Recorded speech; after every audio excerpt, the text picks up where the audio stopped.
저는 이 시간 세례의 의미라는 제목으로 하나님 말씀을 증거하려고 합니다.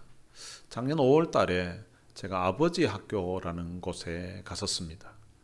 아버지가 된 지 약 30년이 되었는데 아버지가 어떤 역할을 해야 되는지, 왜 하나님께서 아버지를 두셨는지 거기에 대한 것을 공부하게 된 것입니다. 거기에 같이 공부했던 아버지 학교에 참석했던 사람들이 저보다 아버지가 된 지 더 오래되신 분도 있었고, 또 아버지가 된 지 얼마 되지 않은 분들도 있었는데, 이미 아버지가 되어 있었지만 아버지의 역할이 무엇인지, 아버지로서 어떤 일을 해야 되는지에 대해서 배우고, 또 지나왔던 삶을 돌아보면서 때로는 아버지와의 관계에서 참 상처받고 힘들었던 것 때문에 눈물 흘리면서 아버지를 용서하는 그런 광경, 그리고 또 아버지로서 아들과 또한 딸과의 관계에서 있었던 그런 문제, 또 아버지로서 잘못 살았던 모습을 돌아보면서 참 눈물 흘리면서 뉘우치고 또 회개하고, 또 새롭게 지금이라도 아버지로서 제대로 한번 살아보겠다는 그런 다짐을 하는 그런 은혜로운 시간들을 가졌습니다. 세례를 받은 지가 우리가 오래됐습니다. 저 같으면 세례를 받은 지는 40년이 넘었는데, 그런데 그 세례를 받았을 때 그때는 그 세례의 의미가 어떤 것인지를 잘 정확하게 이해하지 못하고 받았을 수도 있고, 또 이 자리에 있는 여러분들 중에도 이미 세례 받아서 세례 교인이 되어 있지만 세례라는 그 의미가 무엇인지에 대해서 어렴풋이, 그리고 또 정확하게 알지 못하는 그런 경우도 있고, 또 알기는 알아도 그 의미를 내 삶에 그대로 잘 새기면서 살지 못했던 부분도 있으리라고 생각합니다. 그래서 오늘 골로새서를 이제 살펴보는 중에 그 본문의 순서에 오늘 이 세례에 대해서 언급하고 있어서 그 세례의 의미가 무엇인지에 대해서 여러분들과 함께 살펴보려고 합니다. 우리가 예수님을 구원자로 믿게 되면 세례를 받게 됩니다. 우리가 세례를 받았다는 것은 내가 예수 믿는 사람이요, 그리고 내가 그리스도인이 되었다는 것을 의미합니다.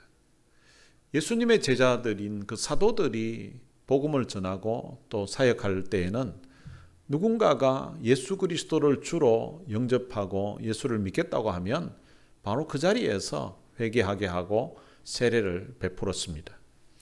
지금 우리 교회에서는 교회 출석한 지 한 1년 정도는 되고, 그리고 또 그가 예수 믿는 것을 확인하고 그리고 이제 세례를 베풀게 됩니다. 오늘 본문이 기록된 배경인 그 골로새 교회에 이제 예수 믿는 사람들이 모여서 같이 신앙생활을 하고 있는데, 유대에서 사람들이 온 거예요.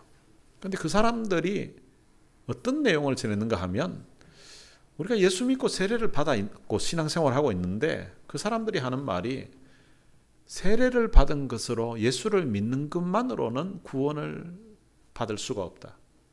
우리가 구원을 받으려고 하면 할례를 받아야 된다고 이렇게 주장을 했습니다. 이들이 주장하는 이 할례를 골로새 교인들이 이야기를 들으면서, 우리도 할례를 그럼 받아야 된단 말인가? 우리는 예수를 믿으면서 세례를 받았는데, 그러면 그 세례는 어떤 효과가 있고 우리는 세례 받은 상태에서 또 할례를 받아야 되는가? 이것이 그들에게 굉장히 갈등을 일으키는 문제 요인이 되었습니다. 그런 내용을 사도 바울이 듣고서 골로새 교회 성도들에게 이 세례의 의미가 무엇인지에 대해서 설명을 한 것이 오늘 본문의 내용입니다. 오늘 본문에 보면 할례라는 단어가 여러 번 나옵니다. 이 할례라는 것은 남성 성기의 그 포피의 끝을 잘라버리는 의식, 그것을 할례라고 합니다. 아브라함이 할례를 받게 되었고, 그리고 아브라함 이후에 이제 모든 이스라엘 백성들이 태어나게 되면 이제 할례를 받도록 하였습니다. 그래서 이스라엘에서는 남자가 태어나게 되면 8일 만에 할례를 행했습니다. 이스라엘 백성들에게 이 할례는 내가 하나님의 언약 백성이다는 것을 외적인 표징을 나타내는 몸에 새기는 어떤 것을 표시로 해서 할례를 받았습니다. 이스라엘 백성들은 자기들이 할례 받은 하나님의 언약 백성이라는 것을 아주 자랑스럽게 생각했습니다. 그런데 이것이 이제 모세 때에 오면서 이스라엘 백성들이 할례를 아예 다 받도록 요구를 했고요. 그런데 그 모세는 그 할례를 받게 하는 그 중에서도 그 할례의 참 의미가 무엇인지에 대해서 신명기 30장 6절에서 이렇게 말씀하고 있습니다. 내 하나님 여호와께서 내 마음과 내 자손의 마음에 할례를 베푸사 너로 마음을 다하며 뜻을 다하여 내 하나님 여호와를 사랑하게 하사 너로 생명을 얻게 하실 것이며, 모세는 육체적 할례를 받는 이것이 중요한 것이 아니라 육체의 할례를 받는 이 의미가 무엇인가 하면 마음의 할례를 받는다는 것입니다. 마음의 할례를 받는 이것이 중요하다고 이스라엘 백성들에게 참된 의미를 가르쳐 주었습니다. 예레미야 선지자도 이스라엘 백성들을 향하여서 선포하신 그 하나님의 말씀을 이렇게 전했습니다. 너희는 스스로 할례를 행하여 너희 마음 가죽을 베고 나 여호와께 속하라. 원래 할례는 태어난 지 8일 만에 받기 때문에 본인이 할례를 받는 게 아니에요. 자기는 어릴 적에 의식도 없는 가운데 할례를 받은 거예요. 그런데 그런 이스라엘 백성들을 향하여서 너희는 스스로 할례를 행해야 된다는 거죠. 이제 성인이 되어서 의식이 있는 여러분들이 스스로 할례를 행해야 된다.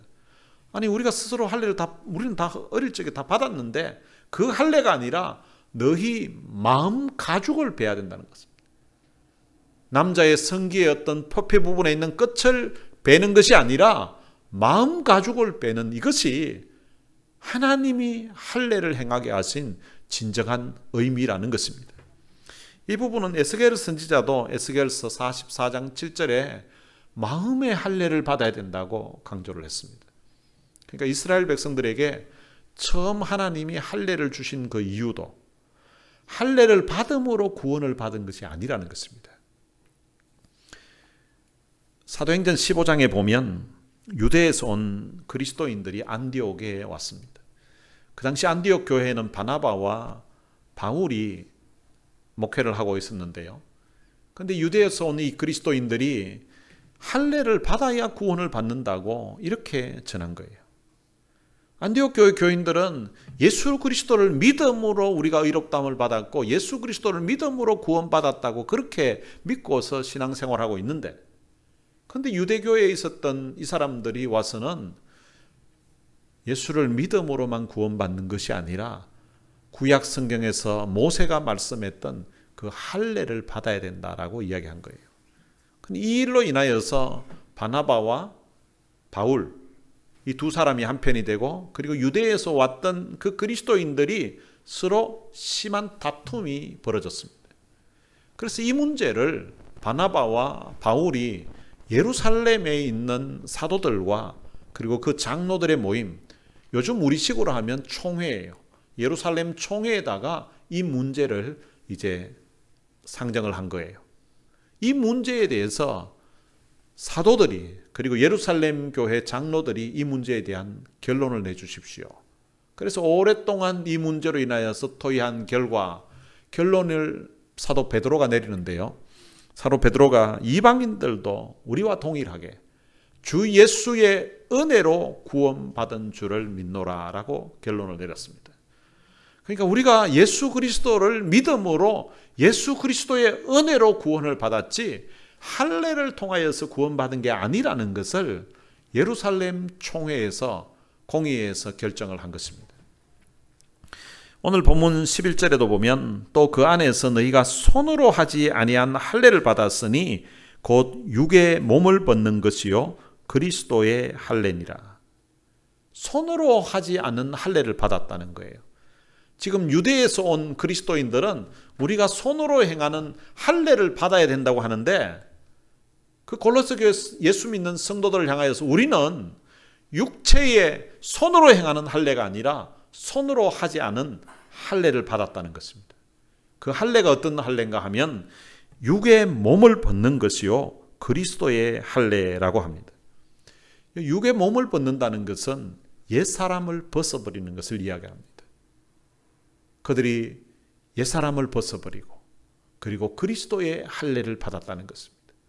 이 그리스도의 할례라는 것은 예수님이 우리를 위해서 고난당하시고 십자가에 돌아가셨던 그것을 의미하는 것입니다. 예수님의 고난, 예수님의 그 죽으심을 가리키는데 그 예수님의 그 고난당하시고 죽으신 그 할례를 오늘 우리는 영적으로 다 받은 사람이라는 것입니다. 이 두 가지 육의 몸을 벗는 것, 그리스도의 이 할례와 연관되는 것이 있는데 그것이 무엇인가 하면 세례라는 것입니다. 그래서 그 다음 절 12절에서 너희가 세례로 그리스도와 함께 장사되고, 앞부분에 손으로 하지 않은 할례, 그리스도의 할례, 그 영적인 의미가 담겨 있는 그 예식이 있는데 그것이 바로 세례라는 것입니다. 그 세례를 통하여서 앞에 그리스도의 할례를 받았다고 했는데 그리스도와 함께 장사되었다라고 그렇게 말하고 있습니다. 이 그리스도와 함께 장사되었다는 말은 그리스도와 함께 죽었다는 말입니다. 우리가 세례를 받음으로 우리는 그리스도와 함께 죽었다는 것입니다. 이 세례는 기독교에서 행하는 아주 중요한 예식 중에 하나입니다. 그래서 이 세례를 가리켜서 교회에서는 성례라고 합니다. 이 성례라는 말은 거룩한 예식이라는 거예요. 성례에는 두 가지가 있는데요. 하나는 세례와 그리고 다른 하나는 성찬입니다. 세례를 받을 때에 우리가 어떻게 받는가 하면 온 성도들이 보는 앞에서 신앙을 고백하고 세례를 받게 됩니다. 특별한 경우에 몸이 아파서 병원에 누워있는 환자, 그리고 교회까지 나올 수 없는 가운데 그런 사람에게 복음을 전해서 예수 믿게 된 사람, 그런 사람들에게는 목사가 또 장로님과 함께 가서 그곳에서 세례를 베풀 수가 있습니다. 그렇지 않은 한 다 이 교회에 와서 사람들이 앞에서 신앙 고백을 하게 하고 세례를 받게 되는 것입니다. 이 세례를 받는 것을 통해서 나는 예수를 이제 내 구주로 나의 주님으로 믿습니다 라는 이 사실을 하나님 앞에서 그리고 온 성도들 앞에서 자기 신앙 고백으로 하는 것입니다. 이 세례는 마치 결혼식과 같은 그런 의미가 담겨져 있습니다. 결혼식을 할 때에는 가족과 그리고 친척 그리고 친구, 아는 선후배 그리고 지인들을 다 초청해 놓고 그리고 이제 결혼식을 합니다. 이렇게 결혼식을 하는 데는 몇 가지 의미들이 있습니다. 아마 가장 중요한 의미는 많은 사람들, 또 가까이 지내는 그런 사람들을 초청해서 그들의 축하와 그들의 축복 속에서 이제 결혼을 하는 것이 가장 중요한 의미일 것입니다. 그리고 그 다음 의미가 있다면 자기가 알고 있는 모든 사람들 앞에서 이 두 사람의 결혼을 공개적으로 공포하는 그런 의미가 있습니다. 나는 이 여자와 결혼합니다. 이 여자를 내 아내로 맞아들입니다. 나는 앞으로 이 여자만 내 아내로 사랑할 것입니다. 라는 것을 사람들 앞에서 공개적으로 공포하는 것입니다. 여자도 마찬가지입니다. 나는 이 남자를 내 남편으로 맞이합니다. 나는 앞으로 이 남자만 내가 남편으로 알고 사랑하며 살 것입니다. 이것을 공개적으로 공포하는 것입니다. 또 다른 의미가 있다면 이미 다른 사람 결혼식에 워낙 돌아다녔기 때문에 부조를 했으니까 줬던 부조들 이제 받는다는 그런 의미도 또 두는 사람도 있을 것입니다. 여러분 앞에 이야기했던 이런 의미를 다 빼면 그냥 둘이 사랑하면 그냥 둘이 그냥 혼인신고하고 그냥 살면 되지. 굳이 사람들 앞에서 거추장스럽게 많은 비용 들어가면서 결혼식을 할 필요 있냐라고 이렇게 생각하는, 또 그렇게 생각하고 살아가는 사람도 있습니다.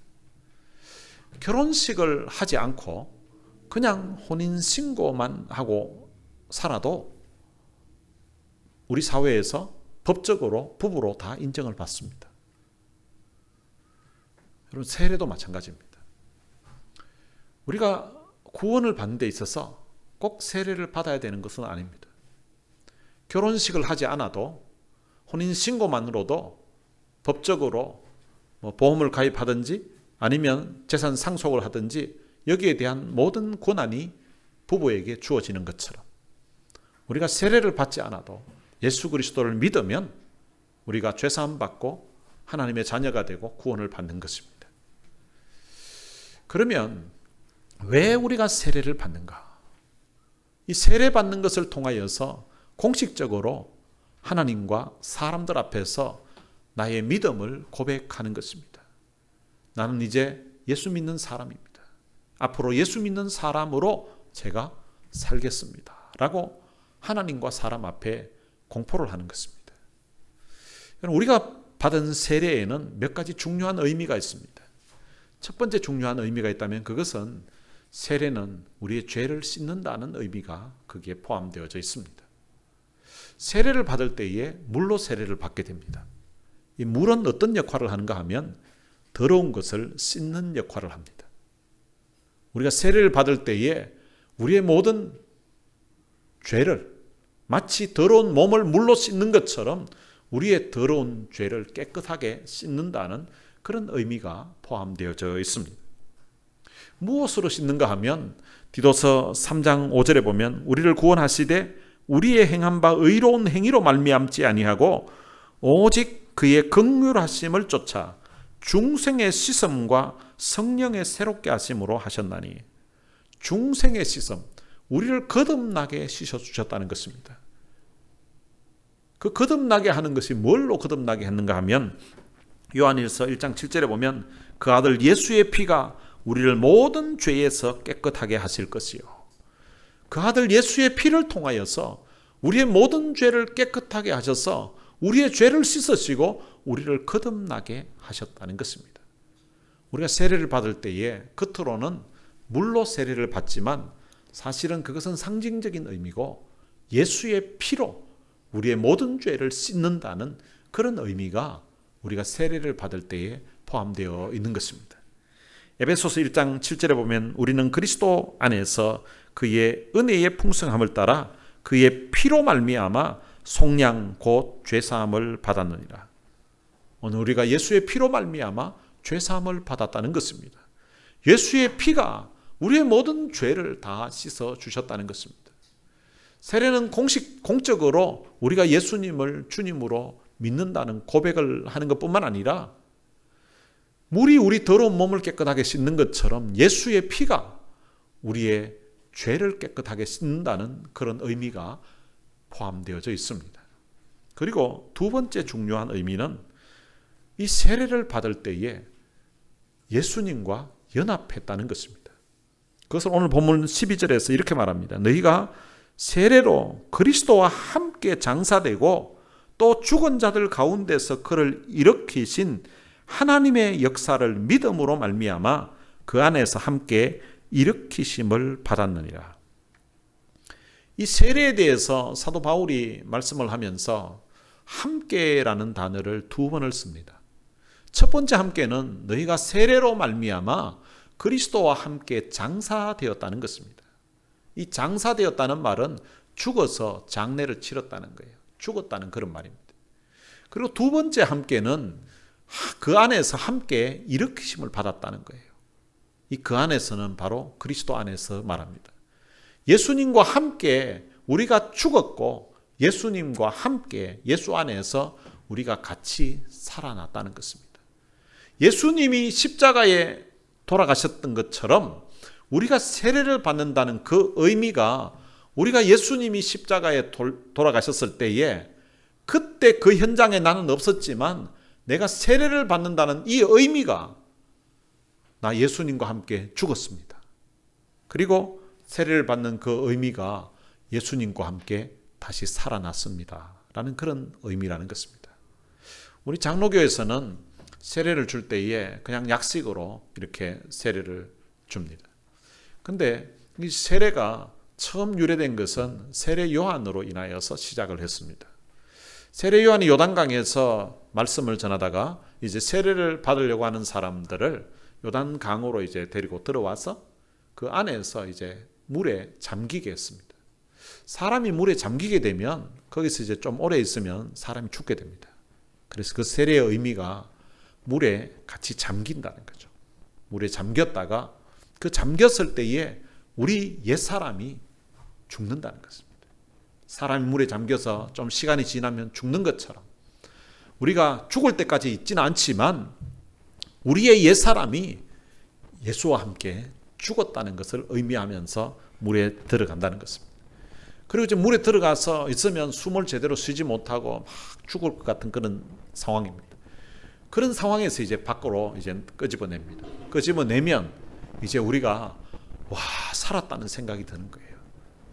우리 옛사람은 그리스도와 함께 죽었고 이제 세례를 받음으로 이제 물에서 나오면서 이제는 새 사람으로 예수 그리스도가 부활하셨던 것처럼 그 예수 그리스도를 내 인생의 주인으로 삼고 주님으로 삼고 이제 새롭게 살겠다는 그런 결단을 하면서 세례를 받는다는 것입니다. 이 의미를 사도 바울은 로마서 6장 3절에서 이렇게 설명했습니다. 무릇 그리스도 예수와 합하여 세례를 받은 우리는 그의 죽으심과 합하여 세례를 받은 줄을 알지 못하느냐. 우리가 과거에 예수 믿고 세례를 받았는데 그 의미가 무엇인가 하면 그리스도와 합하여서 그의 죽으심과 합하여서 우리가 세례를 받았다는 거예요. 그러니까 우리가 예수 믿는다고 해서 세례를 받았을 때 그때 우리가 예수님의 그 죽음과 연합해서 우리는 죽었다는 것입니다. 그리고 그 다음 설명하기를 그러므로 우리가 그의 죽으심과 합하여 세례를 받음으로 그와 함께 장사되었나니 이는 아버지의 영광으로 말미암아 그리스도를 죽은 자 가운데서 살리신과 같이 우리로 또한 새 생명 가운데서 행하게 하려 함이라. 우리가 세례를 받음으로 우리 옛사람이 물속에 잠겨서 죽고 다시금 나온 사람은 이제는 옛사람이 죽었고 새 사람으로 새 생명 가운데서 새롭게 살기 위해서 그렇게 했다는 것입니다. 6절에서는 우리가 알거니와 우리의 옛사람이 예수와 함께 십자가에 못 박힌 것은 죄의 몸이 죽어 다시는 우리가 죄에게 종노릇하지 아니하려 함이니 라고 말씀하고 있습니다. 우리가 세례를 받았다는 그 자체가 우리 옛사람이 죽었다는 것입니다. 예수님과 함께 옛사람이 죽었으니까 나의 욕심, 나의 욕망, 나의 모든 욕정, 그리고 나의 자아, 나의 성질 이런 것들도 다 죽은 것으로 간주하고 우리가 예수 안에서 새롭게 살아야 된다는 것입니다. 우리가 죽는 것만 연합한 것이 아니라 5절에 가서는 만일 우리가 그의 죽으심과 같은 모양으로 연합한 자가 되었으면 또한 그의 부활과 같은 모양으로 연합한 자도 되리라. 여러분, 우리가 세례를 받음으로 예수님의 그 십자가의 죽으심과 연합을 했고, 그리고 세례를 받음으로 우리가 부활에도 예수님이 살아나셨을 때에 우리는 새 생명으로 새 인생으로 다시 살게 되었다는 것입니다. 우리가 예수를 믿고 세례를 받기 전에 우리의 영적인 상태가 어땠는가? 그것을 오늘 본문 13절에서는 이렇게 말합니다. 또 범죄와 육체의 무할례로 죽었던 너희를 하나님이 그와 함께 살리시고 우리의 모든 죄를 사하시고 라고 말합니다. 우리의 범죄로 말미암아 우리가 죽었다는 것입니다. 그리고 할례 받지 않은 그 이방인들처럼 우리도 과거에 하나님 앞에 범죄하고 다른 신을 섬기고 이렇게 살면서 영적으로는 죽었던 사람들이라는 것입니다. 그 사실을 에베소서 2장 1절에서는 그는 허물과 죄로 죽었던 너희를 살리셨다라고 그렇게 말합니다. 우리가 성경을 읽을 때 죽음이라는 단어가 여러 번 나옵니다. 근데 죽음이라는 단어가 나올 때에 그 죽음이라는 단어의 의미가 크게는 한 3가지 정도로 다르게 나타납니다. 우리가 봤을 때 똑같이 죽음이라는 단어를 사용하는데 그 의미 자체가 다르게 있다는 것입니다. 첫 번째는 어떤 죽음이 있는가 하면 영적인 죽음을 성경에서는 죽음이라는 단어로 표현해 놓았습니다. 영적인 죽음이라는 것은 하나님과의 분리된 상태, 하나님과 교제가 단절된 그 상태를 성경에서는 죽었다고 표현하는 것입니다. 방금 에베소서에서 말한 것처럼 그는 허물과 죄로 죽었던, 허물과 죄로 죽었던 이것이 하나님과 교제가 단절되어서 예수를 믿기 이전의 상태, 그것은 바로 죽은 것과 같다는 것입니다. 하나님이 아담과 하와를 만드시고 그들에게 하나님이 하신 명령이 있는데 선악을 알게 하는 나무의 실과는 먹지 말게 했습니다. 그것을 먹는 날에는 정령 죽으리라고 했습니다. 근데 실제 아담과 하와가 그 선악을 알게 하는 나무의 실과를 먹었는데 근데 바로 죽지는 않았습니다. 근데 성경은 하나님이 먹으면 정령 죽으리라고 했습니다. 그러면 죽었는가 죽지 않았는가? 그들의 육은 살았지만 하나님과의 그 교제가 단절이 되었습니다. 그렇기 때문에 영적으로는 아담과 하와는 죽은 상태인 것입니다. 그런 것을 죽음이라고, 허물과 죄로 죽었다고 이렇게 표현하는 것입니다. 그리고 두 번째는 육체적인 죽음을 성경은 죽음이라고 합니다. 이 죽음을 어떤 곳에서는 잔다라고 표현하기도 합니다. 육체가 세월이 지나서 나이가 많이 들어서 이제 죽을 수도 있고, 또 어떤 경우에는 병이 들어서 일찍 죽는 경우도 있고, 또 어떤 경우에는 불의의 사고로 인하여서 일찍 죽는 그런 경우도 있습니다.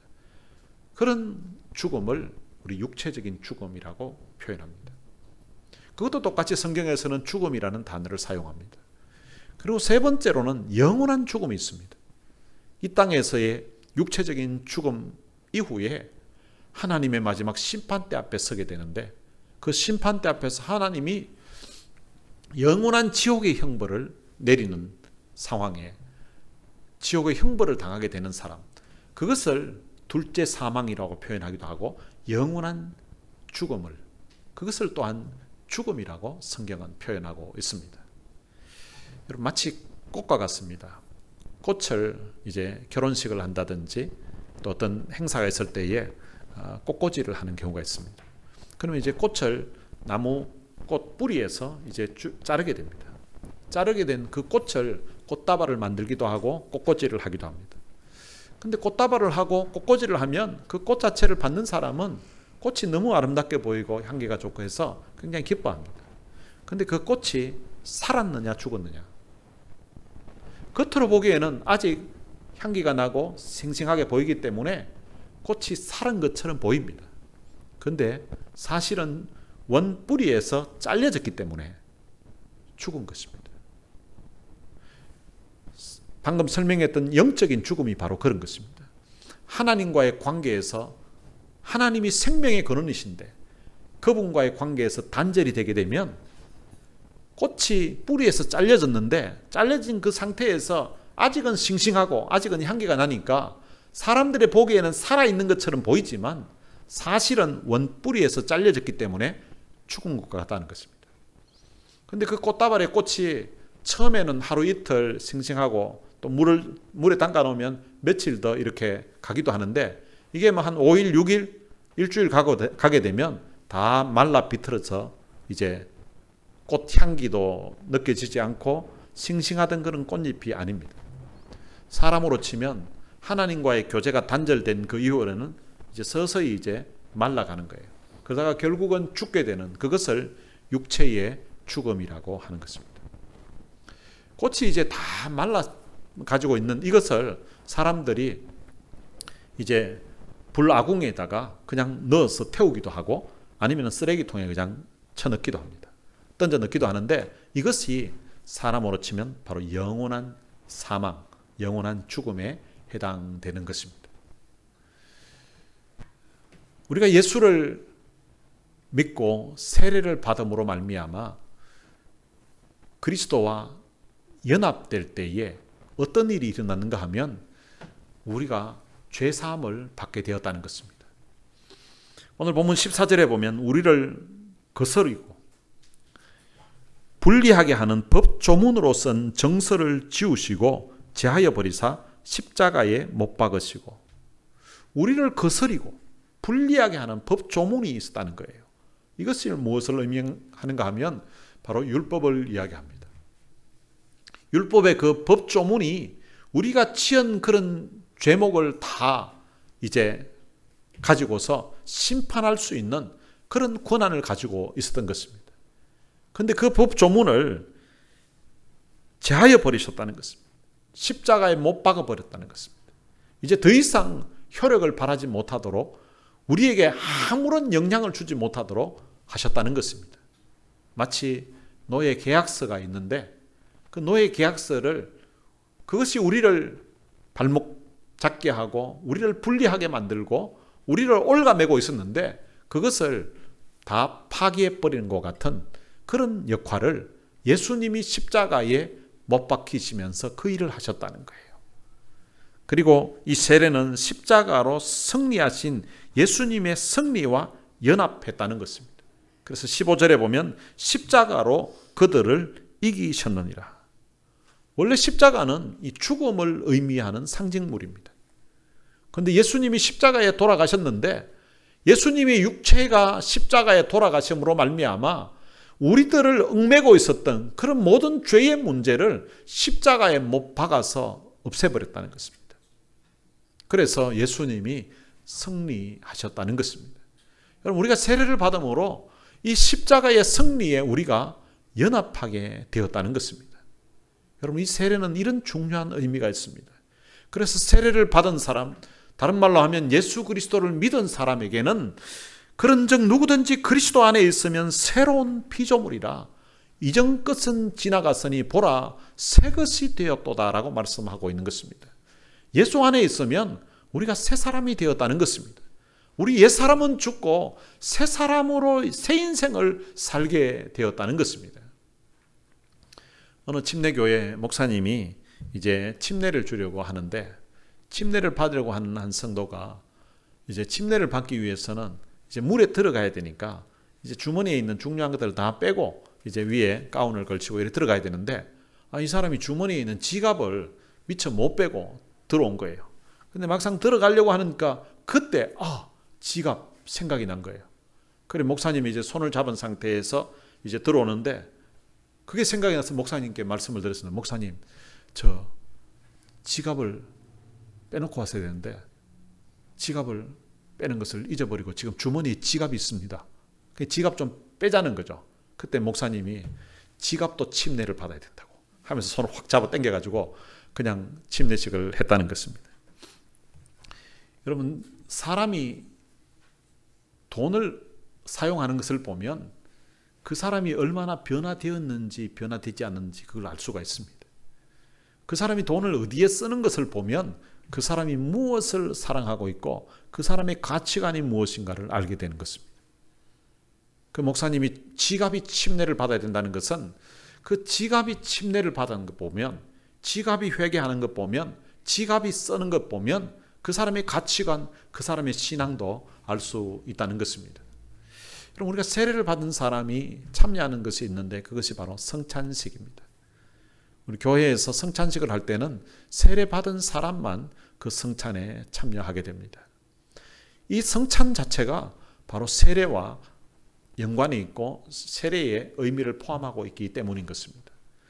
예수님이 제자들과 마지막 식사를 하시면서 떡을 나누어 주면서 이것은 너희를 위한 내 몸이라고 하셨고 그리고 잔을 나누어 주시면서 이것은 너희를 위해서 벌리는 내 언약의 피라고 그렇게 하셨습니다. 우리가 성찬을 대하는 그것이 예수님의 십자가의 그 죽으심 그리고 보혈을 흘려주신 그것을 기념하기 때문에 세례를 받은 그 의미를 아는 사람만 참여하게 하는 것입니다. 오늘은 이 세례의 의미에 대해서 말씀드렸습니다. 우리가 세례를 받았다는 것은 나의 죄를 대속하기 위해서 십자가에 돌아가신 그 예수님을 믿는다는 그런 고백입니다. 그 세례를 통하여서 우리가 우리의 죄가 예수님의 그 보혈로 다 씻음받았고 그래서 우리는 하나님 앞에 깨끗한 모습으로 의로운 모습으로 설 수 있게 되었다는 것입니다. 그리고 또 세례를 받음으로 우리가 예수님과 연합하게 되었습니다. 우리는 예수님의 죽으심과 연합했습니다. 우리의 옛사람, 옛 욕망 그런 모든 것들이 십자가에 못 박혀 죽은 사람입니다. 그래서 우리의 성질도 우리의 더러운 성격도 다 죽은 것으로 간주하고 우리가 살아야 됩니다. 근데 가끔씩 우리 살다 보면 욱하면서 올라올 때가 있습니다. 그러면서 욱하는 것 소리 다 지르고 하고 싶은 말 다 하고 난 뒤끝 없다고 이렇게 하면 안 되고요. 욱하는 성질이 올라올 때 이거 나 죽었지. 죽었는데 왜 이런 게 올라와? 이거 나 죽었다고 생각하고 날 쳐서 복종시키고 난 죽은 사람이야. 나 자존심 있다고? 나는 이제 더 이상 자존심을 위해 사는 사람이 아니고 주님의 존심을 위해서, 주님의 영광을 위해서 사는 사람이야. 내 성질 같아서는 한 소리 지르고 싶고 성질 내고 싶은데, 근데 내가 전도사라는 걸, 내가 목사라는 걸, 내가 그리스도인이라는 걸 사람들이 알게 되면 저는 성질 더러운 인간이 예수 믿는다고? 그럼 나는 예수 안 믿어. 이럴 수도 있기 때문에 주님, 나 성질 죽이겠습니다. 나 이런 욕망, 나 자신의 어떤 자존심 내세우는 이런 것들 다 죽은 것으로 간주하겠습니다. 그리고 이제는 예수 안에서 예수의 사람으로, 예수의 종으로 살겠습니다라는 이런 고백을 하면서 우리가 세례를 받았다는 것입니다. 여러분들은 세례받은 이 의미대로 살고 계십니까? 아니면 지금도 가끔씩 한 성질이 계속 나오고 열받으면 막 눈앞 보이는 것 없이 그렇게 하십니까? 여러분, 우리 세례의 의미를 우리가 되새겨보면서 우리가 받은 이 세례가 바로 나는 예수님과 함께 내 옛사람이 죽었다. 나는 더 이상 이제 옛사람의 그 본성대로 사는 사람이 아니라는 것을 우리가 늘 고백하고 살아야 되고요. 그리고 예수님과 부활에도 같이 연합한 사람 되어서 이제는 예수 그 부활하신 그것을 생각하면서 예수 안에서 새 사람으로, 새 인생으로 산다는 그런 고백을 날마다 하면서 살게 되시기를 주님의 이름으로 축원합니다. 오늘 들은 말씀 생각하면서 같이 찬양을 한 곡 부르겠습니다. 보혈을 지나라는 찬양입니다. 보혈을 지나 하나님 품으로, 보혈을 지나 아버지 품으로, 보혈을 지나 하나님 품으로, 보혈을 지나 아버지 품으로 한 걸음씩 나가네. 존귀한 주 보혈이 내 영을 새롭게 하고, 존귀한 주 보혈이 내 삶을 새롭게 하고, 존귀한 주 보혈이 내 가정을 새롭게 하고, 존귀한 주 보혈이 우리 교회를 새롭게 할 수 있습니다. 그 보혈, 예수 그리스도의 그 십자가의 그 고난, 그 죽음을 통하여서 우리가 죄사함 받고 하나님의 거룩한 자녀가 되었습니다. 이 귀한 사랑, 이 귀한 은혜를 우리가 생각하면서 그것을 믿음으로 우리가 세례를 받은 거예요. 그 다음은 우리가 세례받은 사람답게 살아야 되는 것입니다. 오늘 들은 말씀 생각하면서 같이 찬양하시겠습니다.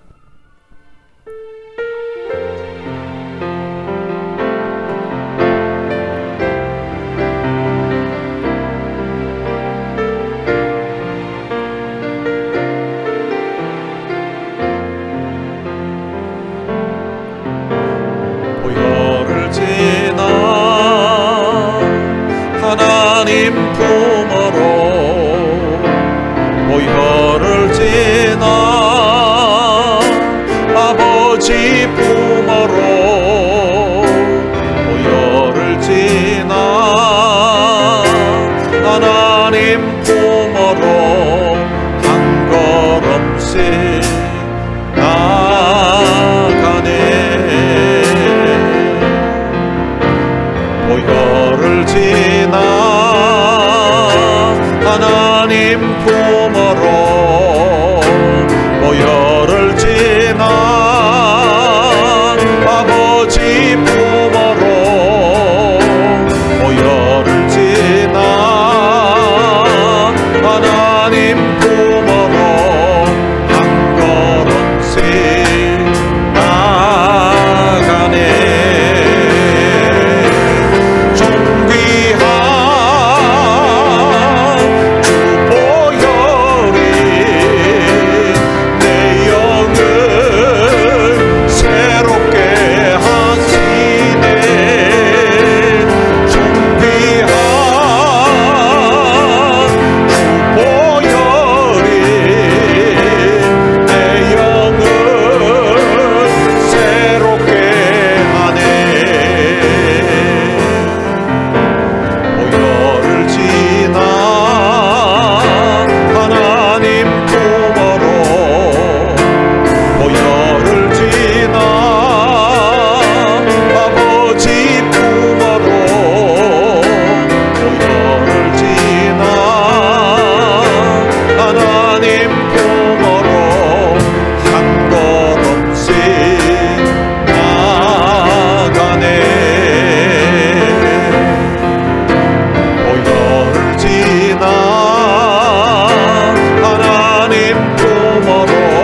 아버지 품어로 보혈을 지나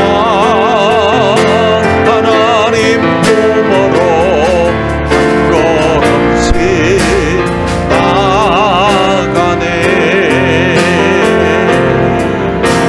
보혈을 지나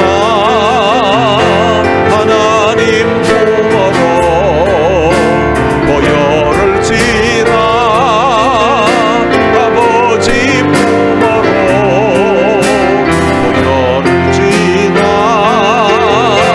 하나님 품어로 한 걸음씩 나가네. 존귀한 주 보혈이 내 영을 새롭게 하시네.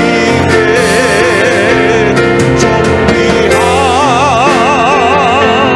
주 보혈이 내 영을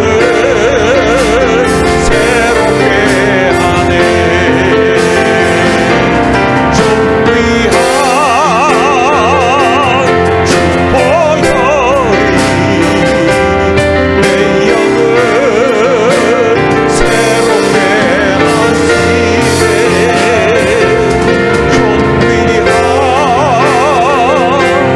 주 보혈이 내 영을 새롭게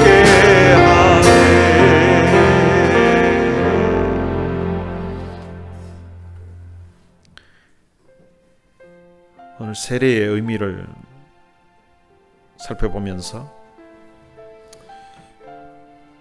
예수님이 우리를 위해서 보혈을 흘려주시고 예수님이 우리를 위해서 십자가에 돌아가셨던 것, 그것이 우리가 받은 그 세례의 혜택이요, 그리고 또한 그 세례의 의미에 담겨져 있습니다. 예수님의 보혈로 우리가 죄사함 받게 되었고 예수님의 십자가의 그 죽음을 통하여서 우리가 하나님의 거룩한 자녀가 되었습니다. 이 예수님의 십자가의 그 고난, 십자가의 은혜 생각하면 얼마나 참 감사한지 모릅니다. 우리는 세례를 받음으로 예수님의 십자가의 죽으심과 연합된 사람입니다. 그래서 이제는 우리 옛사람, 우리의 본성대로 더 이상 살면 안 됩니다. 우리의 성질도, 우리의 더러운 성격도, 우리의 욱하는 그런 모든 것들이 다 죽어야만 했던 것입니다. 우리는 세례 받으면서 우리 옛사람이 죽었는데 근데 여전히 아직도 살아 꿈틀거리고 있는 그런 모습을 발견할 때가 있습니다.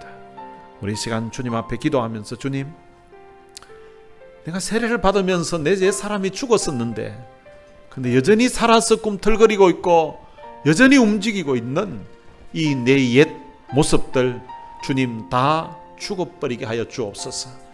이제는 내 자존심, 내 자신을 위해 사는 것이 아니라 나를 위해서 십자가에 보혈을 흘리시고 돌아가셨던 그 주님을 위해서 내 남은 생에 한번 살아보게 하여 주옵소서.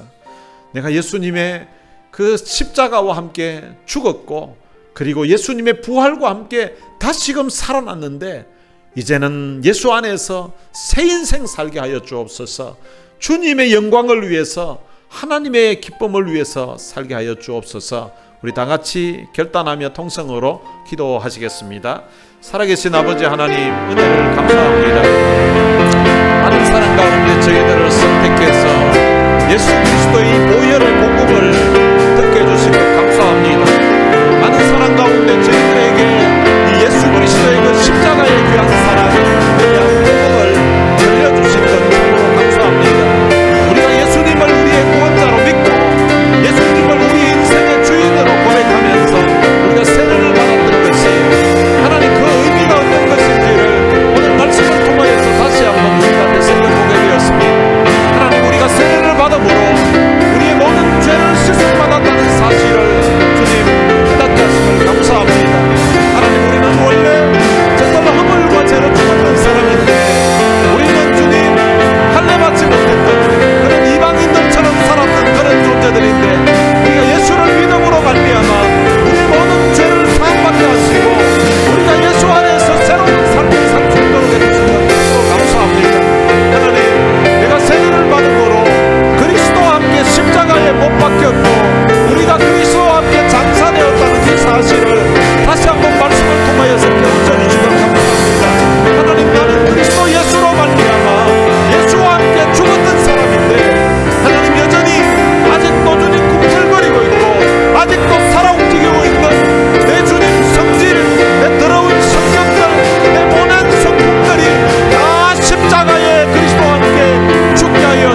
살아계신 하나님 아버지, 은혜를 감사합니다.